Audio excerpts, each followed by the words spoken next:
امثال اس کا 24 باب۔ تو شریروں پر رشک نہ کرنا اور ان کی صحبت کی خواہش نہ رکھنا، کیونکہ ان کے دل ظلم کی فکر کرتے ہیں اور ان کے لب شرارت کا چرچا۔ حکمت سے گھر تعمیر کیا جاتا ہے اور فہم سے اس کو قیام ہوتا ہے، اور علم کے وسیلہ سے کوٹھریاں نفیس و لطیف مال سے معمور کی جاتی ہیں۔ دنا آدمی زوراور ہے، بلکہ صاحب علم کا زور بڑھتا رہتا ہے، کیونکہ تو نیک صلاح لے کر جنگ کر سکتا ہے اور صلاح کاروں کی کثرت میں سلامتی ہے۔ حکمت احمق کے لیے بہت بلند ہے، وہ پھاٹک پر منہ نہیں کھول سکتا۔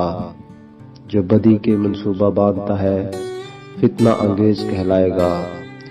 حماقت کا منصوبہ بھی گناہ ہے اور ٹھٹھا کرنے والے سے لوگوں کو نفرت ہے۔ اگر تو مصیبت کے دن بے دل ہو جائے تو تیری طاقت بہت کم ہے۔ جو قتل کے لیے گھسیٹے جاتے ہیں ان کو چھڑا، جو مارے جانے کو ہیں ان کو حوالہ نہ کر۔ اگر تو کہے دیکھو ہم کو یہ معلوم نہ تھا، کیا دلوں کو جانچنے والا یہ نہیں سمجھتا؟ اور کیا تیری جان کا نگہبان یہ نہیں جانتا؟ اور کیا وہ ہر شخص کو اس کے کام کے مطابق اجر نہ دے گا؟ اے میرے بیٹے تو شہد کھا کیونکہ وہ اچھا ہے، اور شہد کا چھیٹا بھی کیونکہ وہ تجھے میٹھا لگتا ہے۔ حکمت بھی تیری جان کے لیے ایسی ہی ہوگی، اگر وہ تجھے مل جائے تو تیرے لیے اجر ہوگا اور تیری آس نہیں ٹوٹے گی۔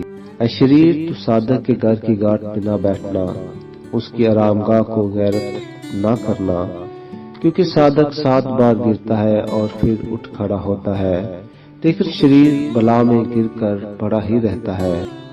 جب تیرا دشمن گر پڑے تو خوشی نہ کرنا، اور جب وہ پچھاڑ کھائے تو دل شاد نہ ہونا۔ مبادا خداوند اسے دیکھ کر ناراض ہو اور اپنا قہر اس پر سے اٹھا لے۔ تو بدکرداروں کے سبب سے بیزار نہ ہو اور شریروں پر رشک نہ کر، کیونکہ بدکردار کے لیے کچھ اجر نہیں، شریروں کا چراغ بجھا دیا جائے گا۔ اے میرے بیٹے خداوند سے اور بادشاہ سے ڈر، اور مفسدوں کے ساتھ صحبت نہ رکھ، کیونکہ ان پر ناگہان آفت آئے گی، اور ان دونوں کی طرف سے آنے والی ہلاکت کو کون جانتا ہے۔ یہ بھی دناؤں کے اقوال ہے، عدالت میں طرفداری کرنا اچھا نہیں۔ جو شریر سے کہتا ہے تو صادق ہے، لوگ اس پر لعنت کریں گے اور امتیں اس سے نفرت رکھیں گی، لیکن جو اس کو ڈانٹتے ہیں خوش ہوں گے اور ان کو بڑی برکت ملے گی۔ جو حق بات کہتا ہے لبوں پر بوسہ دیتا ہے، اپنا کام باہر تیار کر، اسے اپنے لیے کھیت میں درست کر لے اور اس کے بعد اپنا گھر بنا۔